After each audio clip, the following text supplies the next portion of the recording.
This episode is brought to you by CarterComics.com. It's your one-stop shop for all your comic needs, whether it be graded or raw. Carter Comics has got it all. All you gotta do is go to CarterComics.com, fill your card up with all their amazing comics. Use the discount code FREAKNET, FREAKNET. Save you 10% at checkout. Not only on their website, but also at their eBay account. And the link to eBay can be found on their homepage at CarterComics.com. Again, CarterComics.com is your one-stop shop for all comic needs.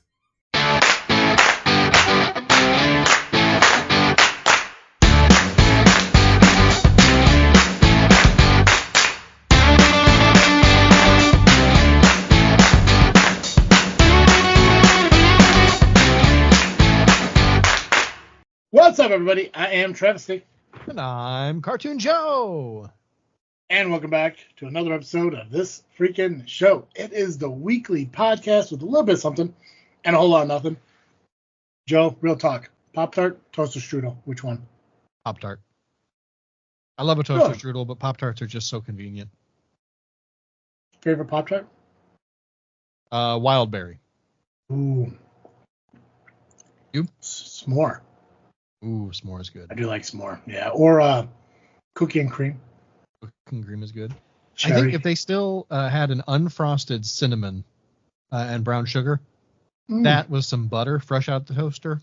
The brown sugar ones are fantastic. You know, it's weird because I guess secondly Pop-Tart is it's not what it is, it's the brand. Yeah. Like Kellogg's or whatever. Yeah. This is actually Amazon's toaster pastry. Oh, nice. And you know what? Just as good. I believe it. Yeah, I don't like their false advertisement on it, but it is good. Oh. Fun fact, Amazon. As I chew on podcast, but whatever. I'm stressed. Don't advertise a 16-count box of Pop-Tarts when you only got 8 sleeves of 2 apiece. That's not how that works. I'm sorry. Maybe it's just me, but you can't say, oh, we're going to package these 2 together, and that's technically 2. No, that's 1 package. So I bought a box of 8, not a box of 16. You dicks. Right. So. Yeah, but I bet the serving size is 1 Pop-Tart, even though they package them 2. Possibly. Yeah, I don't know. I just dealt with a bunch of phone calls where I'm not looking at serving size at this particular moment in my life. This is my breakfast. So. I hear you. I was going to have eggs, but I didn't. I had toast and jam. Nice. What kind of jam? I had apricot preserves on one and peach jam on the other. How close is apricot preserves to marmalade? Pretty close. It had chunks of fruit in it. I love marmalade. Me too. When I go to a diner, and I know it's a good diner because they have that little container of those little rectangular jam packets. Uh-huh. I always go for the orange marmalade and the mixed fruit. Those are my go-tos. Anyone who goes for strawberry is boring. I'll just say it. Get bored. We talked about a lot of depressing shit on the last episode. Word. And so I want to enjoy this episode a little bit more. I mean, I enjoy all our episodes, but I want this one to be more upbeat and more exciting. Yeah. Sometimes they're a bummer. Yeah, I want to do a show where while Dizzle J listens to it on his forklift, it doesn't give him the urge to drive headfirst out of a dock door. It doesn't give him the urge to try to assassinate a president with a forklift. Right, exactly. Yeah. God, not that he would ever do that. No, I mean he looks like he might. That dude. Oh God, how do I make the joke? Fuck it. That dude is definitely like what I would expect a shooter to look like. Yeah, I hear you. Except the fact I don't think he likes wearing hoods, so that may be the difficult part. Joe, I'm gonna tell you what I'm freaking drinking about. Yeah. As I mentioned, I'm gonna drink Shine water once again, but this time it is the peach mango. Nice. I just finished my coffee. I got none left. And it is the same as last time. It is the modest roast. I don't know why I keep saying Modest Mouse every time you say modest. I don't know. Is that the same coffee shop from Indiana? No. No, okay. No, this was I actually don't know where they are. I know they're in Chicago and they're toward the south side. But they had like a deal with like Walmart or something. And right at the last minute, after they'd roasted like 250,000 bags of coffee, whoever was doing the purchasing changed and canceled the order. And so they had a fire sale a couple of years ago now, I think, to liquidate all of that roasting that they'd done. And so I bought a ton of coffee. And one of the boxes of coffee I bought enough to give to each of the Geekcast Live crew. And Ryan and Rob coordinated picking up theirs. Nick never picked up his. And so it's just been sitting here, and I have given up on getting it to him. So now I'm drinking it. Isn't Nick the closest one to you? Yep. Solid. Yep. Is what it is. Excellent. I'm not mad about it. I'm actually genuinely not mad about it, but it is annoying. Hey, you know what? You got an extra roast coffee you didn't think you'd have. Yep. Did you happen to look into getting free coffee yet as a no, I haven't. For a show? I haven't, just because it's I'm working on. It's one of those things that I don't think about until I'm out of coffee, and I've still got like 4 bags. Gotcha. Well, today I've been watching a lot of a podcast called 6 Feet Under by The Undertaker. Oh, or interesting. Mark Calloway, for those of you who know who The Undertaker is. Former wrestler, Hall of Famer. Over 30 years in the business. A guy who had a character that was so shrouded in mystery. He rarely did interviews. Rarely did public appearances. Didn't even do his own shopping. Constantly wore black.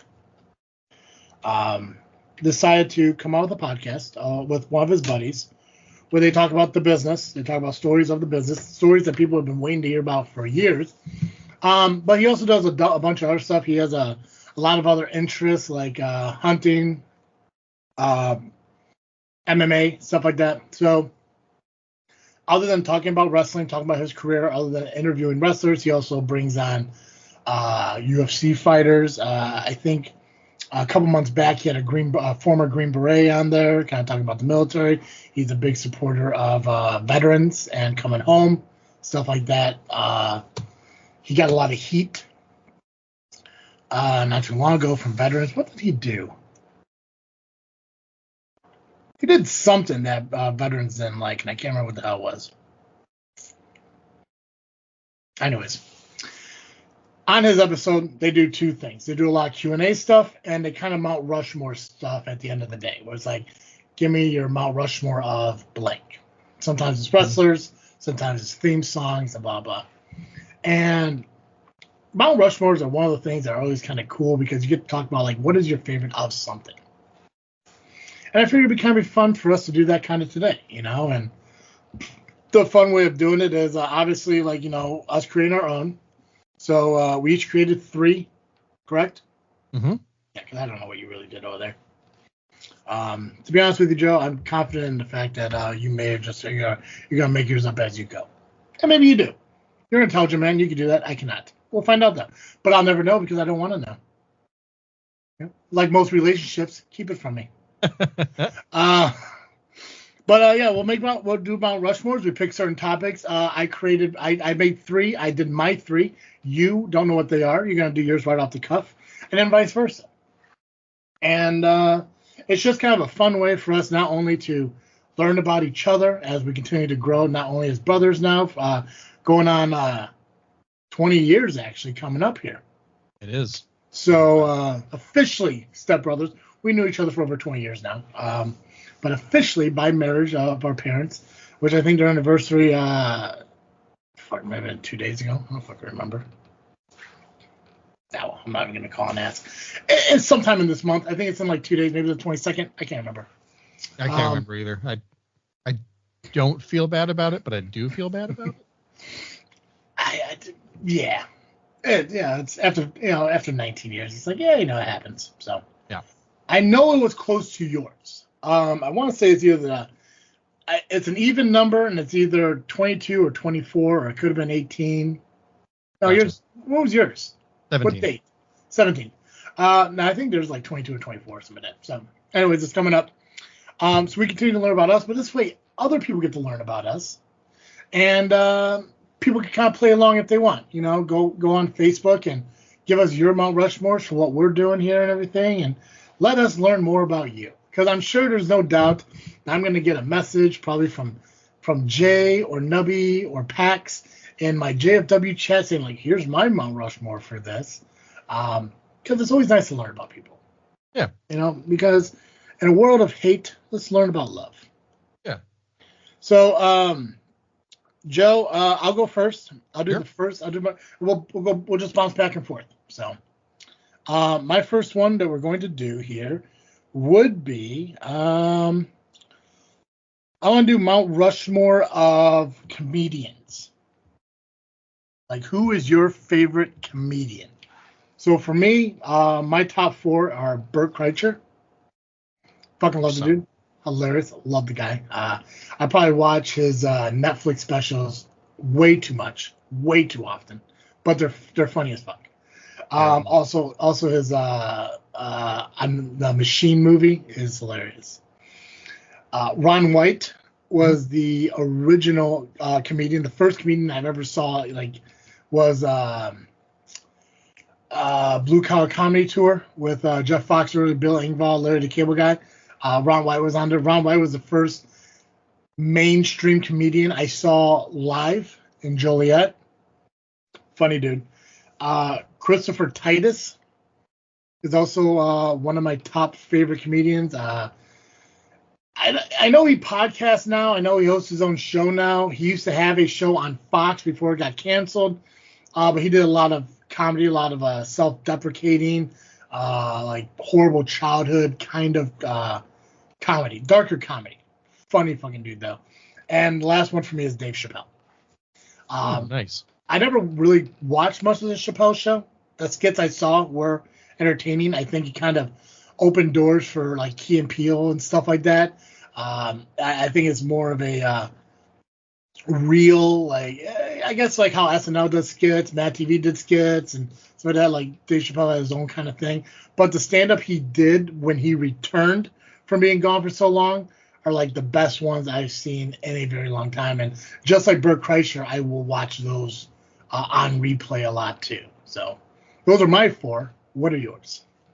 Nice. Well, I gotta have. That's his name. Excellent.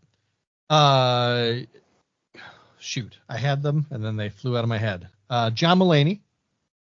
I love John Mulaney. He cracks me up. I think he has a particularly good cadence. I like his voice too. I think his voice is kind of nice. It's it has a humorous aspect to it. I do like that. I had to picture him in my head in order for me to get his voice, and I kind of like him. Yeah, solid dude. Awesome choice. Oh, thank you. Sorry, I'm writing them down so I don't forget them. There you go. And I agree with you on if you don't mind me using the same one. Ron White is definitely on my list. I feel like growing up with the Blue Collar Comedy Tour, he was the funniest on that album. And that's comedy special, and he has continued to be one of my favorites. And I love his story of like we actually talk about it on Geekcast Live fairly frequently about how he went and did like a peyote spiritual retreat and quit drinking. Yeah, it's weird too because like when you look at where he's at now, and you look at where he started with the first Blue Collar Comedy Tour, and he was an actor, or I'm sorry, a comedian before that. And there are like videos, if you go out and look, he has kind of like a mullet, handlebar mustache, and all this stuff. And then once he did the Blue Collar Comedy Tour, he obviously was wearing a suit. he's smoking cigarettes and drinking scotch, but then the evolution of him with his hair getting a little bit longer and stuff like that. And there was like there was one comedy special he did that I looked at him like, oh shit, it's my grandma Bev. Right. But then like he was going on, and I think he actually admitted, I'm not sure if it was on Joe Rogan or something like that, but there was one point like he still had like drinks on stage, but it was like tea or something. And people just thought it was like brandy and stuff still, but he was still like tea. But then he went from like cigarettes to cigars, and he went from like whiskey to like gin to now he doesn't drink at all. But the comedy is still there. And that's why it's like his kind of comedy never changed. And that's what I love about comedians like that. Like he's like, once you find a cadence that you could do, like you mentioned on Mulaney, it's like there's a cadence to his voice, and it's the punchlines and stuff. And that's how Ron is. It's those quick quip jokes along with his storytelling that just makes it fantastic. Yep. And that's what I love a comedian who is a storyteller. I love a comedian who, the essence of humor is surprise. Yeah. Right. And so you tell this long-winded story that has a lot of meaning and stuff. And then right at the last second, there's a turn and that's what makes it really funny. But then I also think for me, I think a good comedy should also be prophetic. Yeah. Right. So and I don't mean like it predicts the future or whatever. I mean that it critiques something about society that helps you see it a different way. And so for that reason, my next guy on my list is Josh Johnson. He's a relatively younger guy. He's a younger black dude. I believe he's on the Daily Show, but I've been seeing his clips a lot on like TikTok and stuff. And he is so good at telling. It's almost like listening to good preaching when he does his jokes, where he'll have like a 5-minute story about, something, like he has one that's, I just watched the other day that's about how Nipsey Hussle, when he died, he only had a net worth of about $8 million because he gave so much away back to the community as he was coming up and stuff. And Kobe, Kobe Bryant gave a lot back to the community before he died. Although Kobe was a lot wealthier, but he didn't live as long, But then you have like Drake, who doesn't give anything back compared to Kendrick, who, you got these guys on stage, Kendrick does, during this big beef between Kendrick and Drake, they, you've got Crips and Bloods and all these dudes on stage who normally they'd be in the streets killing each other, but they're on stage dancing, and I forget what the joke was, but it's just this great moment of how music and things can bring people together, or you could just be in it for yourself, anyway, it's just fantastic. So Josh Johnson's on my list. And then similarly, Pete Holmes.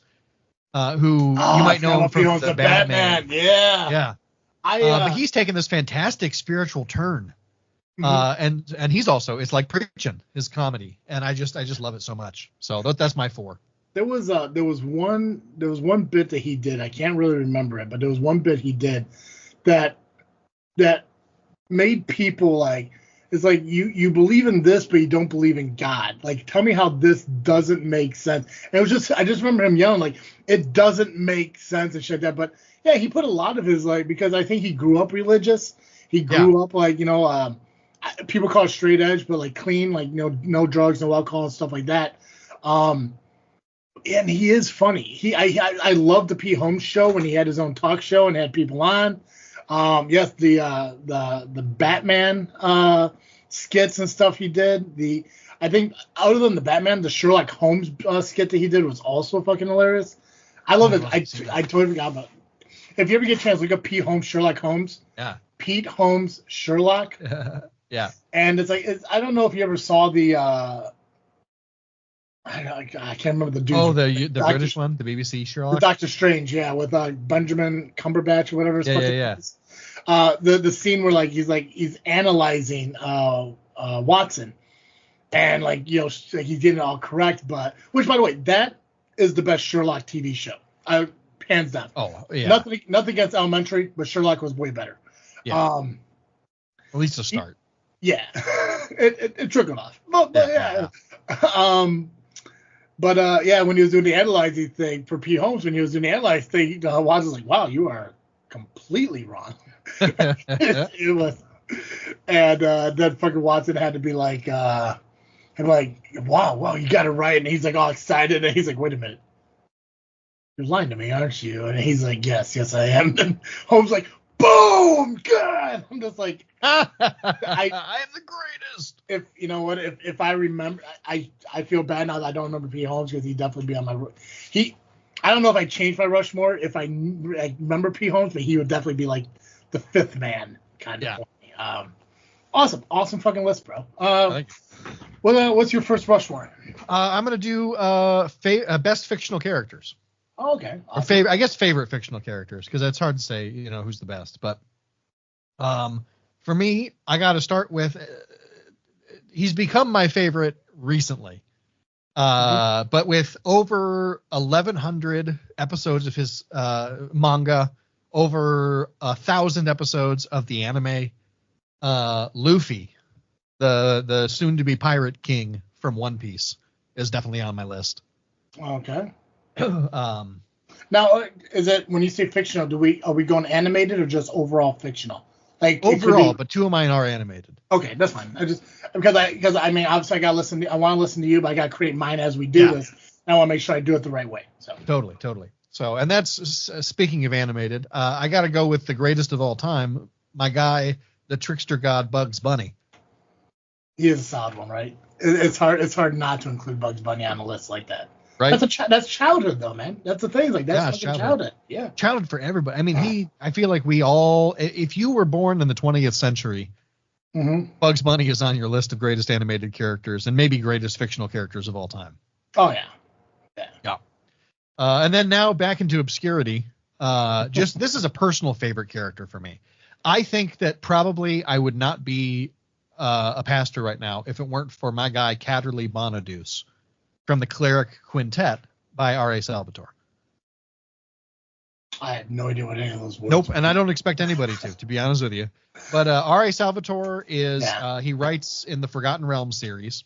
Okay. His main character is Dritz Do'Urden, the dark elf with scimitars, which some people may know, some people may not.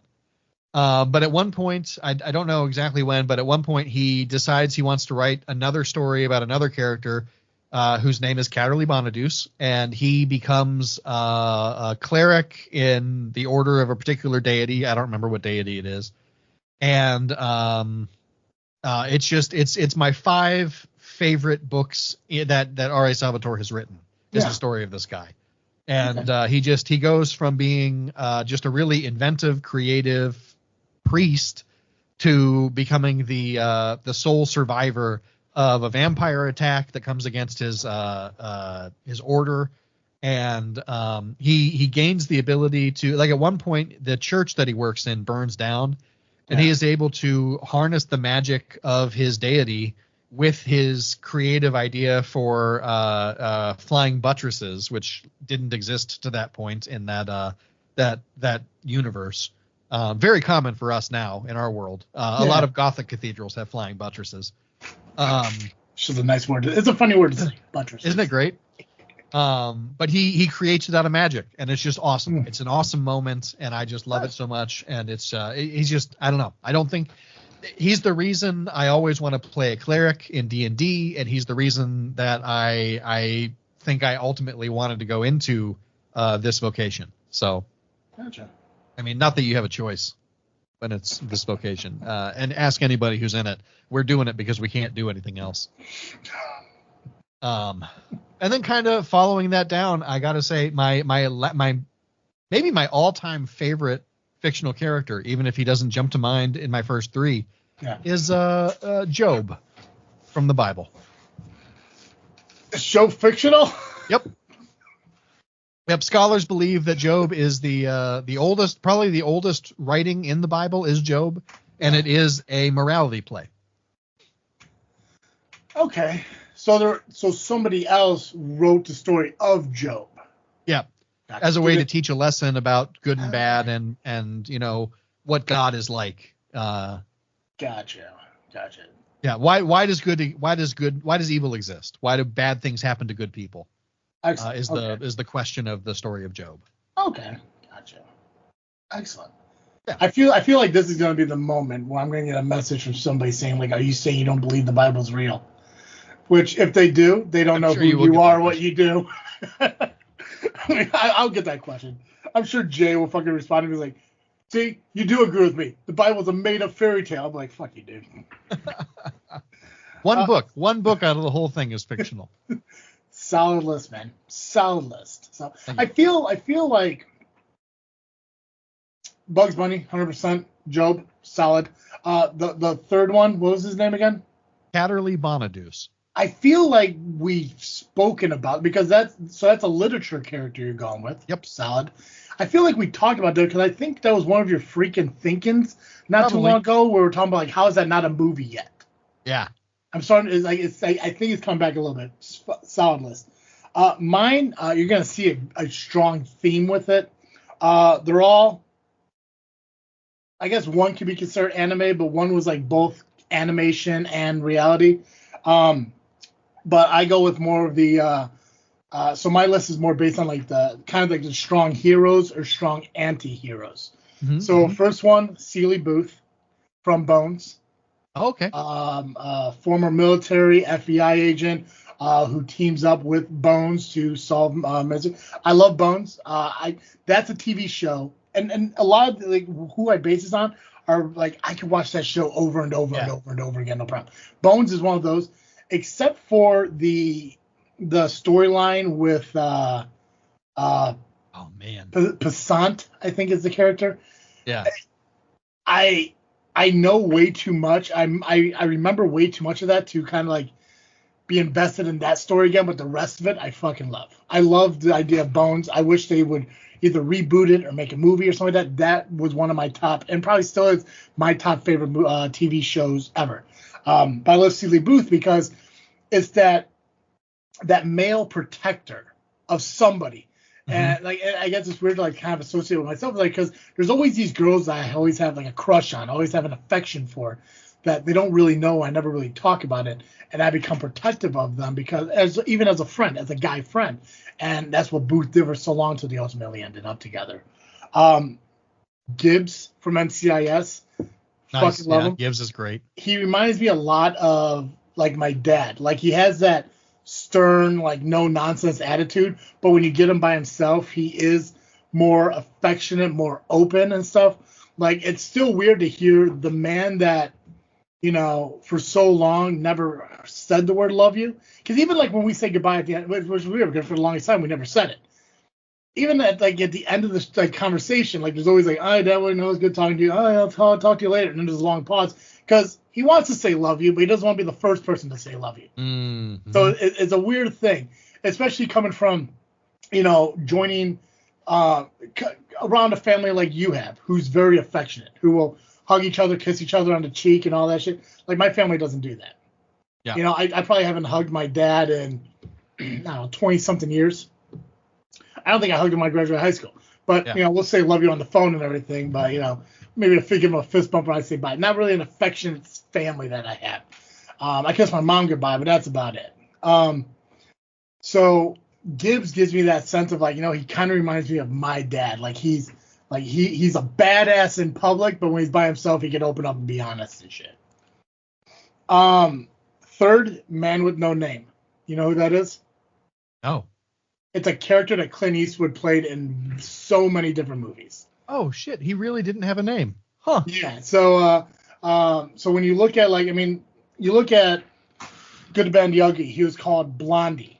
Or Angel Eyes, or not Angel Eyes. Angel Eyes was Lee Van Cleef, but he got Blondie and stuff. He never really had a name. In Fistful of Dollars, I think he was called Manko or something like that. There's always these weird names and stuff. Yeah. But then there was, outside of spaghetti westerns, once he started coming around and doing like other like movies and stuff, he never really had a name. He was always just a drifter, a guy who came to town, do what he needed to do, and then leave.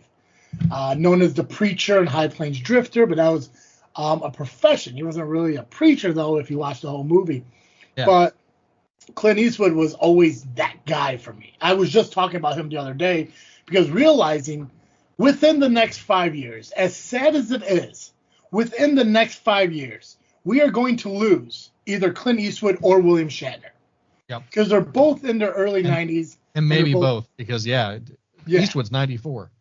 Yeah. And Bob Newhart recently passed away, and so did Richard Simmons. So we did lose two celebrities, so RIP to you guys. But yeah, within the next 5 years, we will no longer have Clint Eastwood or William Shatner, maybe both. And it sucks because I still watch Clint Eastwood movies to this day. Dirty Harry, all the westerns. I will not watch Gran Torino again because I do not like the fact that he dies at the end. But Trouble with a Curve, I'm a huge fan of baseball. And the fact that he did that movie, awesome. He is, without a doubt, one of my favorite actors, and the characters he plays fantastic. And the one that I always associate with Clint Eastwood is The Man with No Name. Yeah, of course. Finally, for me, either animated or live action, it doesn't matter. Frank Castle, the Punisher, is my favorite Marvel character. I love vigilantes. I love the anti-hero, and I think Frank Castle is that. Again, the whole vengeance for the family.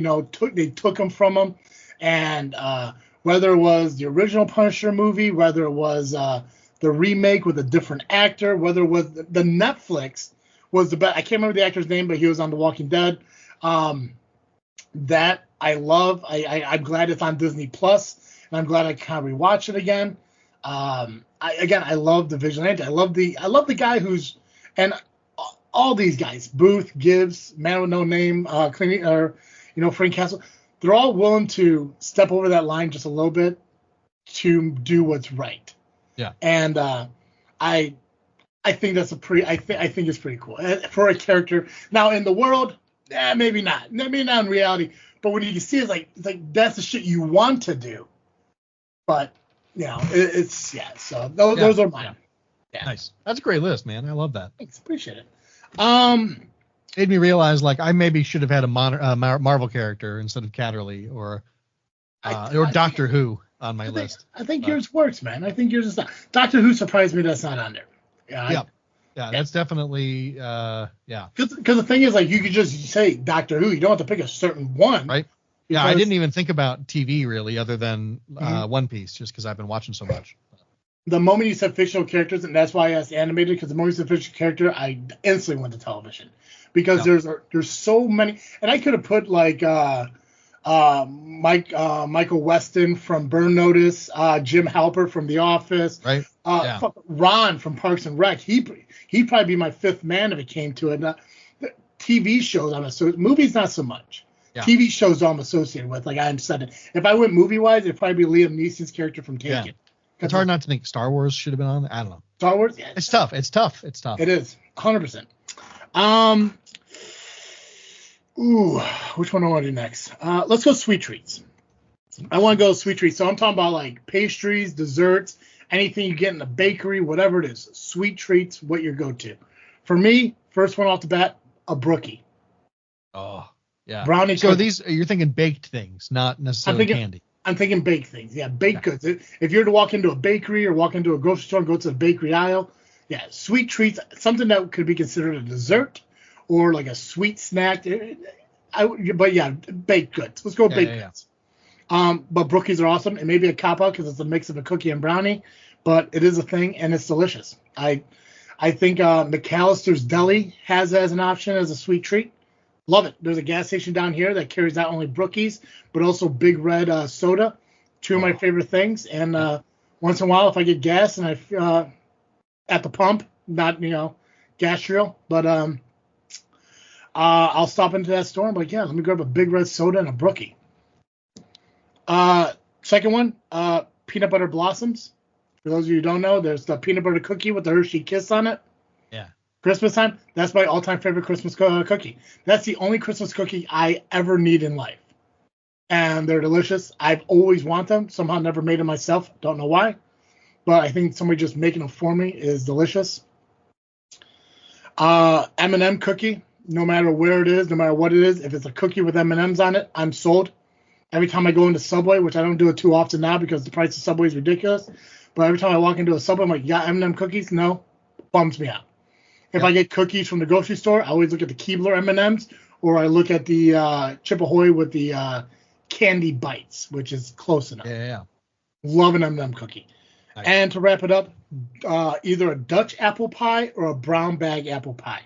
Nice. Similar concept. It's an apple pie, but it has like a brown sugar crumble on top of it. And it's my favorite pie. Don't get me wrong. I love pumpkin. I'll do pumpkin. But if it comes down to pie and I had a choice, brown bag apple pie or a Dutch 100%. apple pie. Yeah. Nice. Well, I might as well start with that. On my list, I definitely have an apple pie. Specifically, if I have to get specific, it is the apple pie that Maddie's grandma makes. Okay. It was actually the only thing I asked for as a wedding present from her. Nice. It's her recipe for her apple pie. Is it like a regular apple pie, or are we talking like a crumble top, or where are we at? It's a regular apple pie with the crust on top, same pie crust on bottom as on top. Gotcha. She uses a specific type of apple, which are Macintosh apples.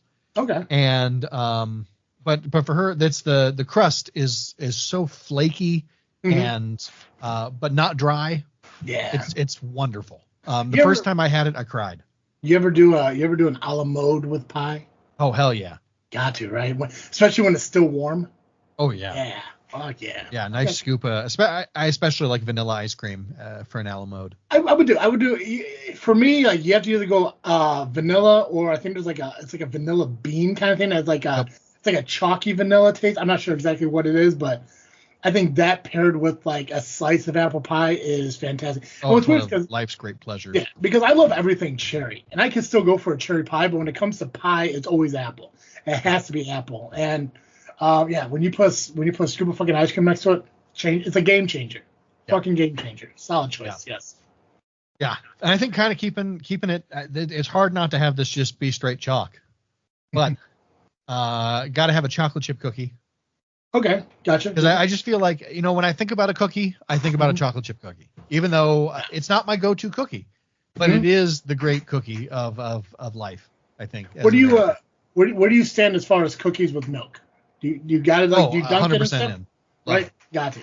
When I do the M&M cookies and stuff, I always make sure I have milk too because I do dunk it in there. And I love a crunchy cookie, but I like it when it's softened by milk. It's perfect. Same. Yeah. Same. And then speaking of things I like to dunk in milk, I love like an eclair donut with cream filling. Oh God!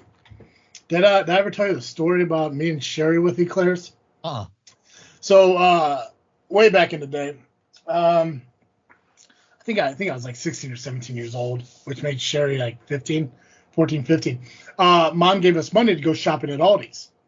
Which I don't know why you would put the responsibility of grocery shopping on children, but we did. And she gave us enough money to go buy the groceries we needed.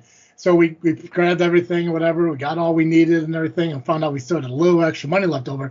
So what we did is we bought at Aldi's, they had a box of mini eclairs. Oh. So we're like, yeah, we got to buy these too. So we bought everything, threw it in the car. And while driving home, this tub of eclairs was opened up on the center console. And as we're driving, we are shoveling these fuckers into our mouths. And I think by the time we got home, I had just the most horrifying stomachache, and and Sherry lost all those eclairs that she ate. Oh no! So, as far as I know, I have had eclairs since. I mean, I'm fine with it. Yeah. I don't think she has touched an eclair since that day. Wild. But eclairs the fact is, like, when you get a normal eclair and it has like over like thousands of calories in just that thing alone, you know it's good. It's like no dispute. Absolutely. But yeah, and I feel like so many donuts are based off the eclair. It's just great. It's just a great donut. Well, it's like what's it, that maple bar? You ever have those? Yeah, I love a maple. Delicious. Bar. It's delicious. Yep. Absolutely. And then finally, keeping it in the classic French baked goods, a croissant. I love a good croissant. Awesome. I do like that. Do you so when you were mentioning eclairs and you're talking about milk and all that stuff, do you ever so when you have donuts, do you have donuts and coffee? I'd have donuts and coffee. I've had donuts and milk. I like it both ways. Okay. I kind of always wanted to try getting like a black coffee, a plain donut, dipping the donut in there, seeing what it's about. Wonderful. That's really good. Yeah. I like that. Croissants are interesting though, because I guess croissants I never consider like a sweet treat, but I guess it kind of could be. Yeah. Well, especially you get like so a regular croissant. It's not super sweet, but it is a dessert. Okay. But you can get them with like you can put chocolate in them. You can put chocolate on them. There's this new thing where you bake up your croissant and then you flatten it and bake it again and then dip it in like a frosting, which I haven't had yet, but I hear it's delicious. And there's like some kind of dessert out there that they like crossed it with a croissant and like a donut or something like that. Yeah, a cronut. Like a cronut. Okay. Yep. Stan's Donuts has them. Never had one of those. I don't know if I've ever seen one of those. They're pretty good. So what is it? It looks like a donut, but it's flaky like a croissant? Yeah. So they take a croissant and they stamp it out like a donut, and then I think they fry it like a donut rather than bake it. Gotcha. That sounds interesting. I really bet that tastes good if they like put like cinnamon sugar on that shit. They sure do. Yeah. Solid. Good list, man. Good. Any honorable mentions you would have considered? Honestly, well, yeah, a brownie. I think a brownie would be on there as an honorable mention. Gotta love a good fudgy brownie. Yeah, angel food cake would have been my honorable mention because Grandma D's the only one that would make me an angel food cake for my birthday because she knows how much I love angel food cake. Yeah, that's nice. I like that. Cheesecake would be on my list. Maybe. Oh God, yes. Oh, I fucking love cheesecake. Yeah. There's a plain cheesecake with like a cherry topping. I don't need like the chocolate swirl, peanut butter, whatever turtle. Yeah, I don't need anything special. Just plain cheesecake with a fruit topping. Yeah. Sign me up. We know what's up. Yeah. What's your next one? Let's do let's do books of the Bible. My top 4 books of the Bible. Okay.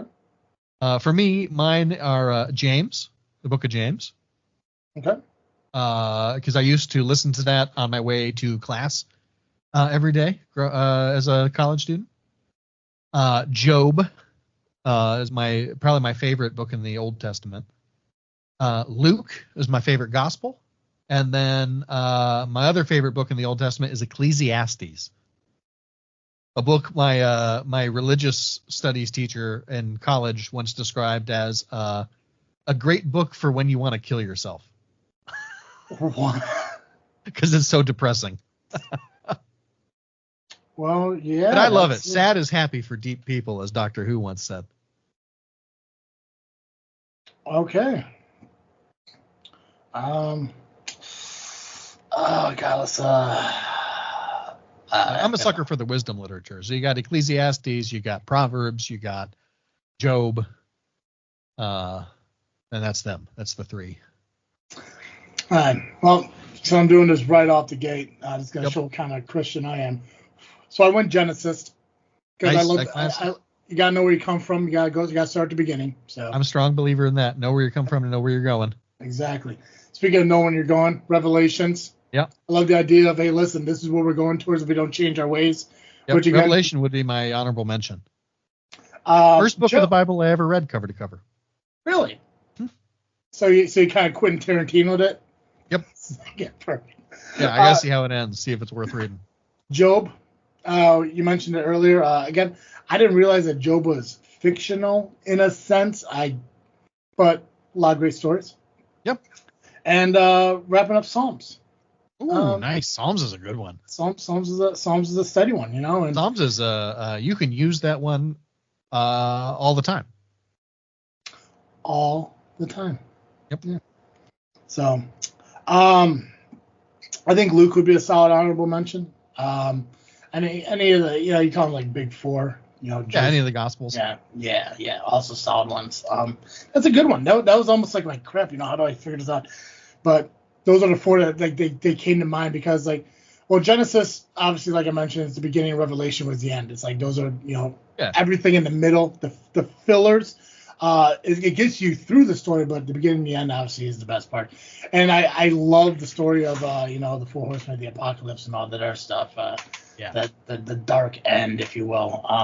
So good one, man. That's a solid one. Thank you. My last one is going to be mixed drinks. Mixed drinks. So mixed alcoholic drinks. Yeah. A lot of mine kind of come from what I would order at a wedding.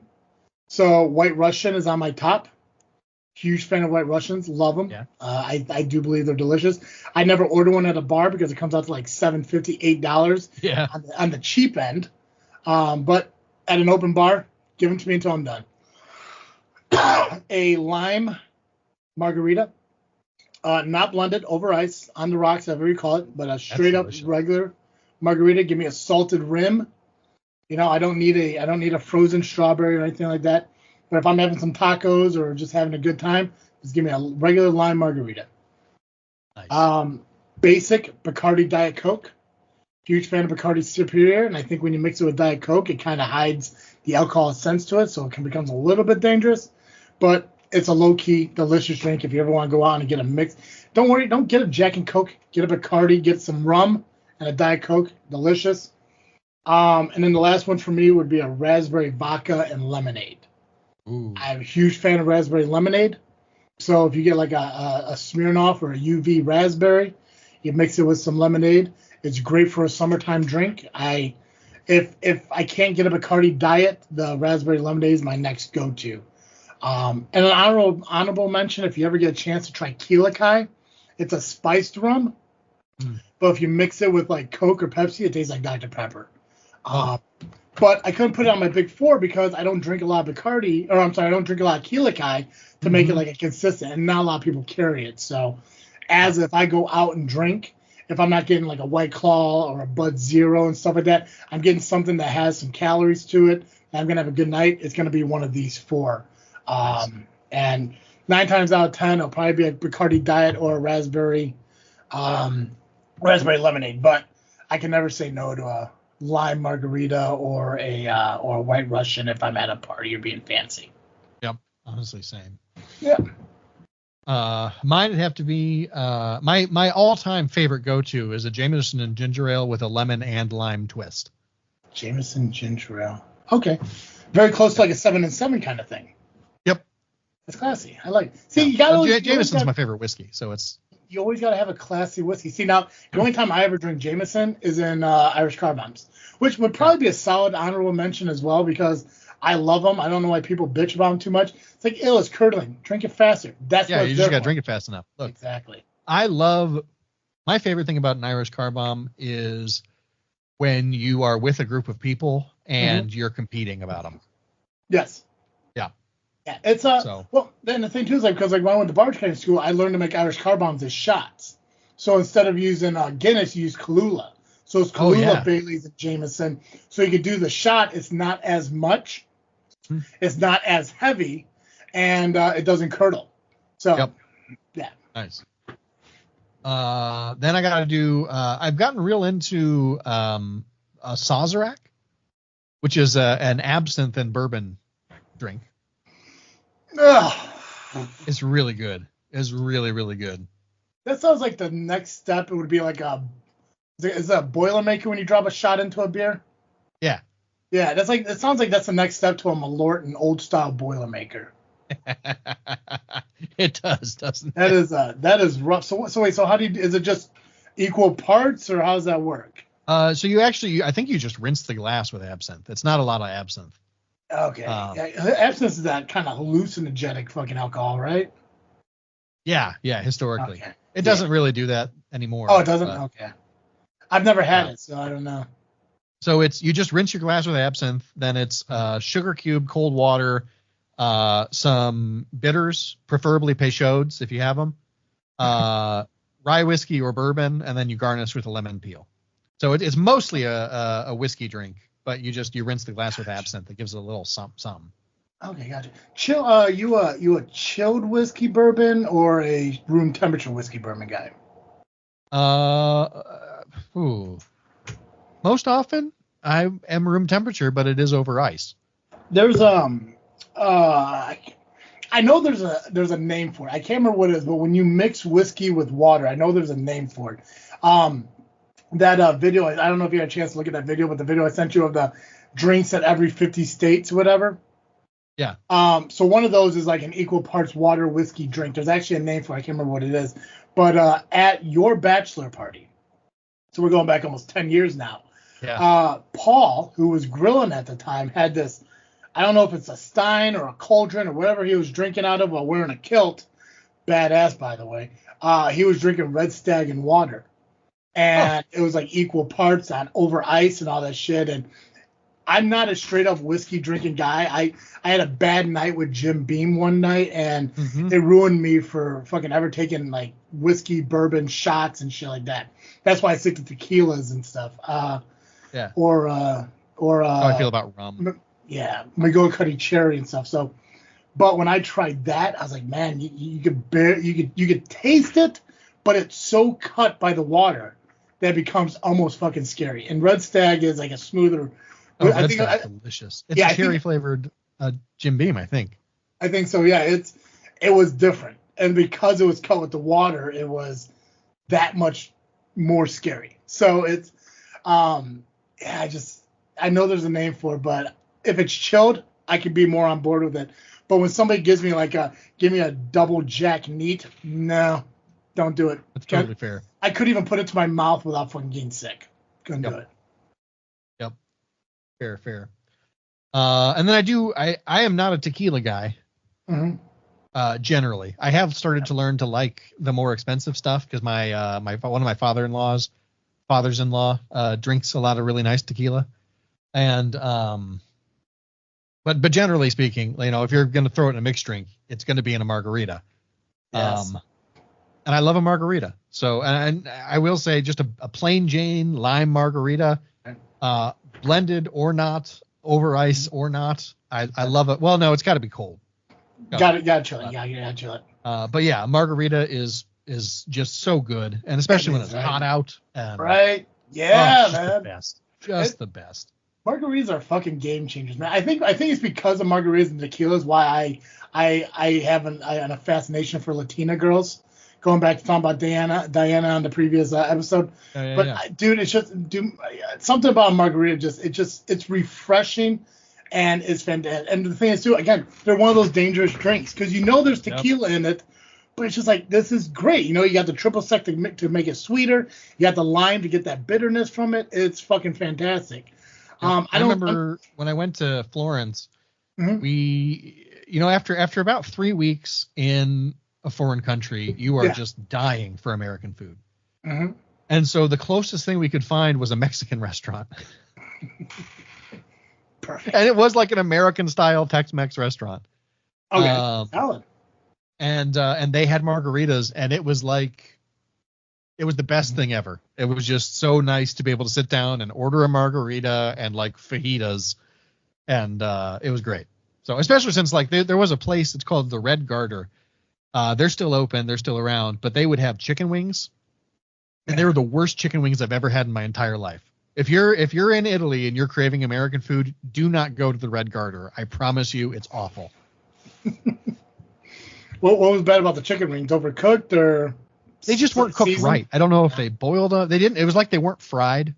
It was like they were baked or boiled or something. And the sauce wasn't right. And just everything was wrong about them. They just did not taste good. Yeah. Gotcha. Okay. But if you need to rinse your mouth out, may I recommend my last drink on my list, which is a mint julep. Classy. I love a mint julep. Especially you get one. Our cousin Justin makes one where he does half mint, half basil.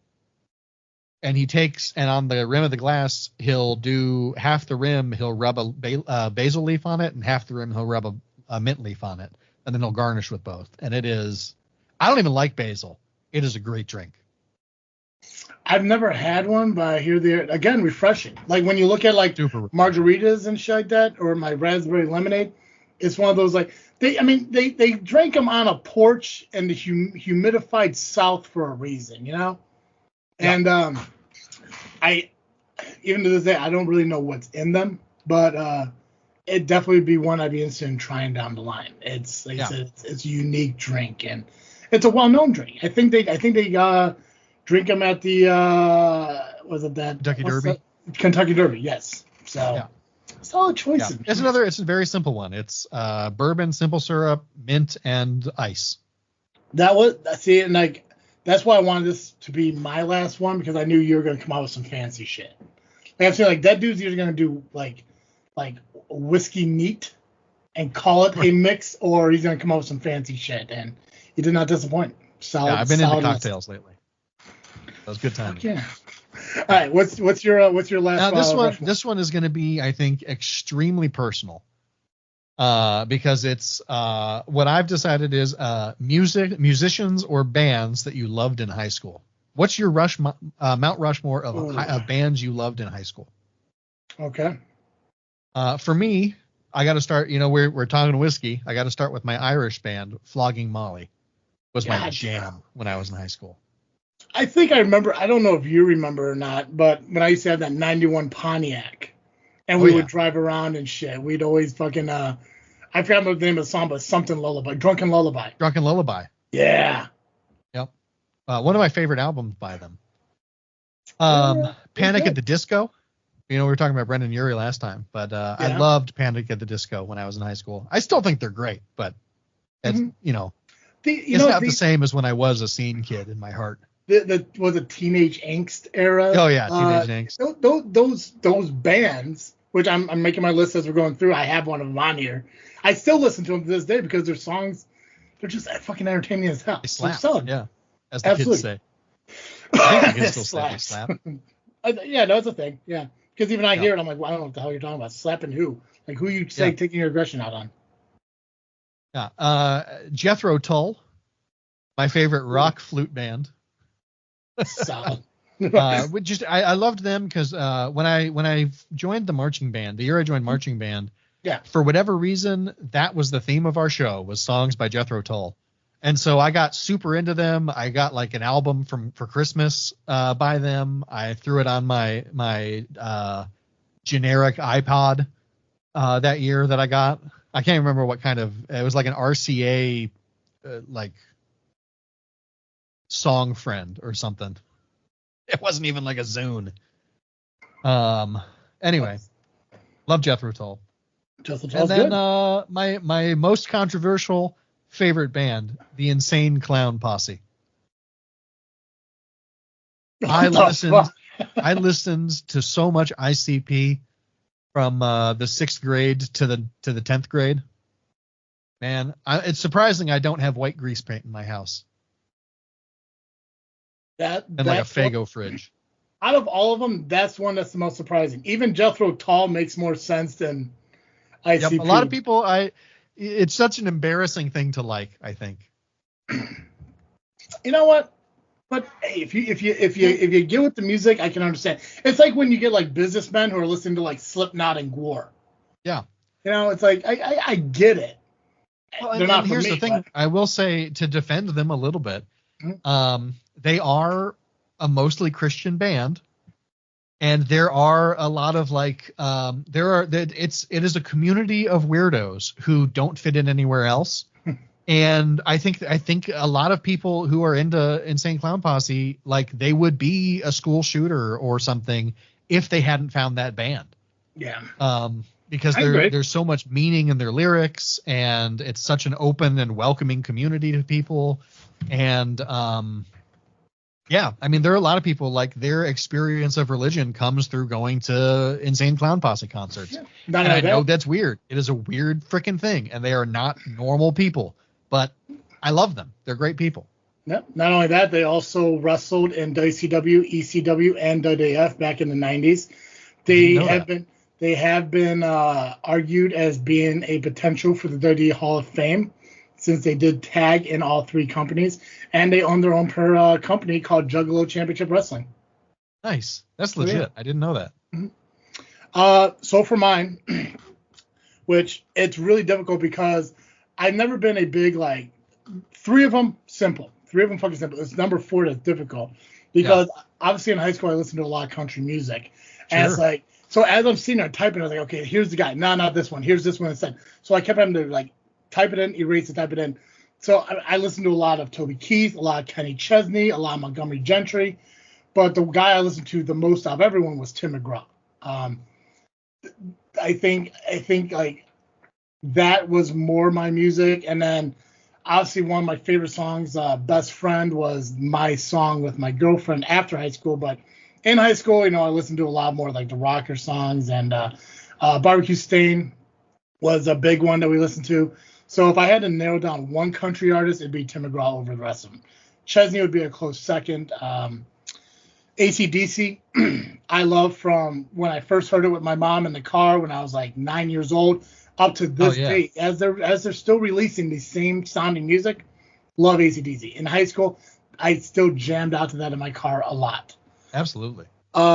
Teenage Angst, I'm going Simple Plan. I think out of all the emo-esque bands out there, I think they're top of the list for me on songs that I listen to the most. Blink-182 is great. Panic at Disco, stuff like that. I think there was a band, AFI was another band, but that was like later on. But Simple Plan, I had an entire Simple Plan CD I listened to nonstop. My biggest one, I think, is for some reason back then the most hated, but I think the most hated people are starting to become the favorites, and that's Nickelback. I listened to a lot of Nickelback back in the day. When me and my friends would do Christmas gifts, I gave Derek a Nickelback CD. It was Dark Horse around that time. But yeah, I didn't care what other people thought. They said like, oh, Nickelback is the worst band in the world and everything. It's like they just didn't know what they were talking about. So, if I wasn't listening to Simple Plan, if I wasn't listening to AC/DC, and if I wasn't listening to country as a whole, I was listening to Nickelback because their songs, even today, is still great. Back then, I loved them too. You know, it's just, I don't know why people hate Nickelback so much. No, it makes no sense. Culturally, I think they're great. They're fine. You know, when I used to drive around in the country with my windows down, just living life. The top song I would play is Teenage Wasteland, Baba O'Reilly by The Who. But when I wanted to like really jam out, Nickelback, Simple Plan, AC/DC, country music, they were always like in the mix. And when I had like CDs, I'd always take one out to pop another one in or shit. Or like when I finally got the iPod, I would just switch the playlist and everything. It's like it was so good. It's like for people to hate it was stupid, but now those people who hated it back then are starting to fucking love it. Yeah. Yep. So, how do you feel about doing this, Joe? I thought it was fun. I enjoyed it. Yeah, we could do more of them. I've seen like a lot of people do like a lot of these things that I'm not gonna take credit for it because we never did it. I think you guys do it a couple times. Well, I know you definitely did the draft thing over on Geekcast Live recently. Yeah. I know a lot. Yeah, a lot of people are doing that. It's like I want to kind of do that here too. I think we may like throw those in from time to time.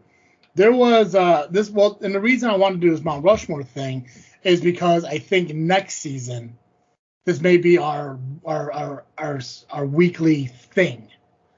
So like this week, this season we're doing Freakin' Drinking. I think next season like we'll do Mount Rushmores for things like once in a while and stuff like that. Yeah, that sounds but it's just a way to learn, you know. Like we learn, like you enjoy, you know, an eclair, a margarita, listening to ICP and reading the book of Luke, Job.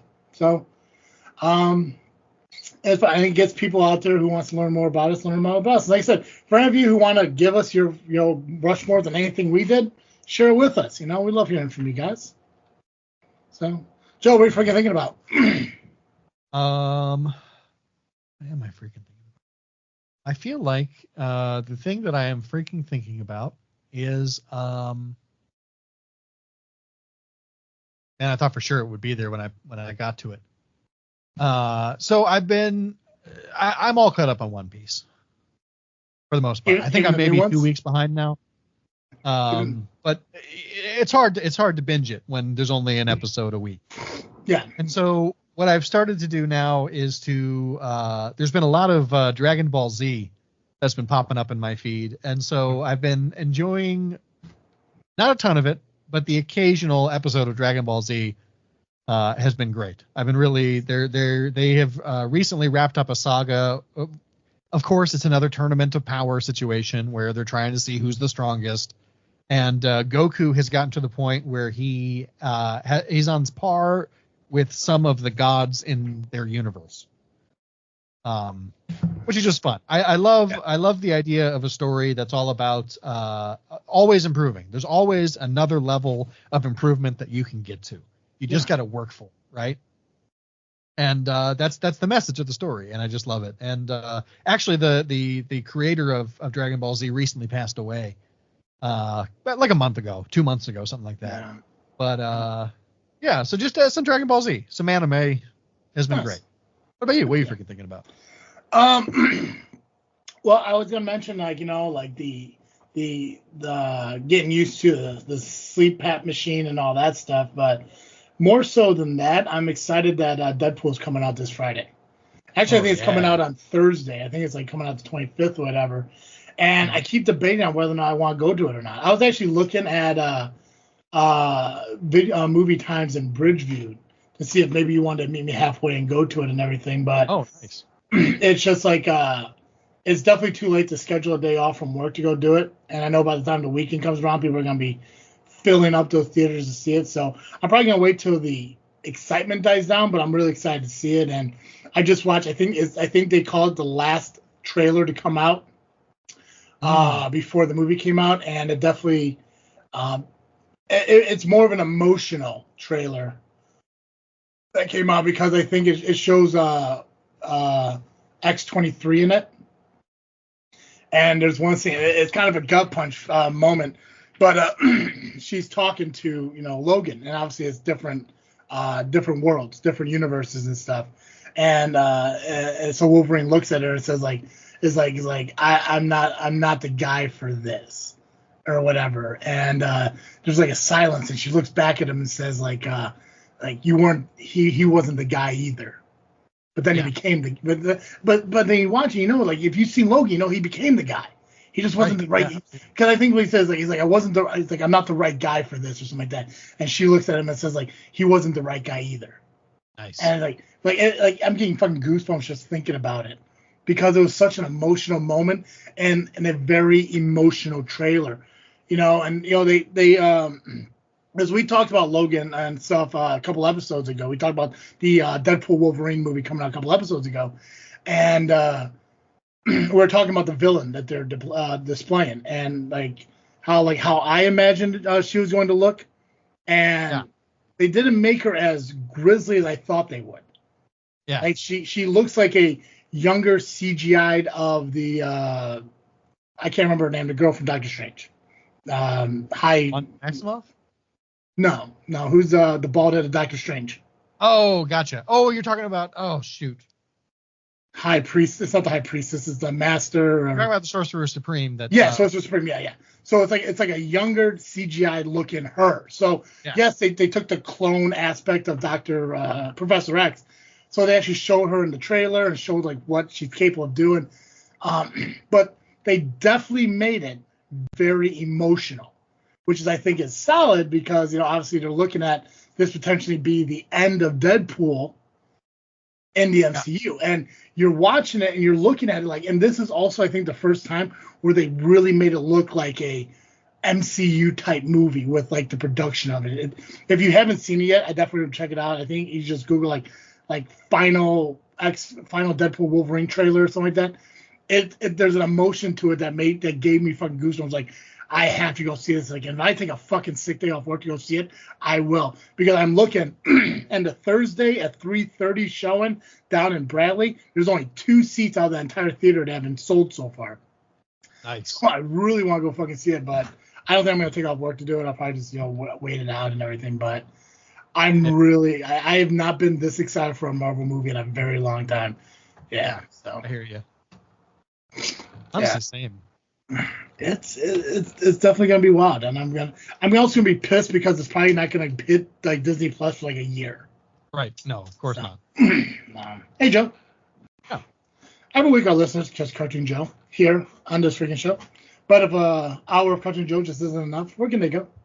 If you need more Cartoon Joe, you can find me over at the Geekcast Live podcast at violentpress.com. You can also find us on Facebook, iTunes, Spotify, and Twitter by searching Geekcast Live. Perfect. Guys, make sure you follow us on social media, Facebook, Instagram, and Twitter, just by searching This Freaking Show. If you like listening to our podcast, continue to do so wherever you find podcasts, on Spotify, iTunes, Podbean, wherever you find it. Search it, subscribe to it, hit the notification bell.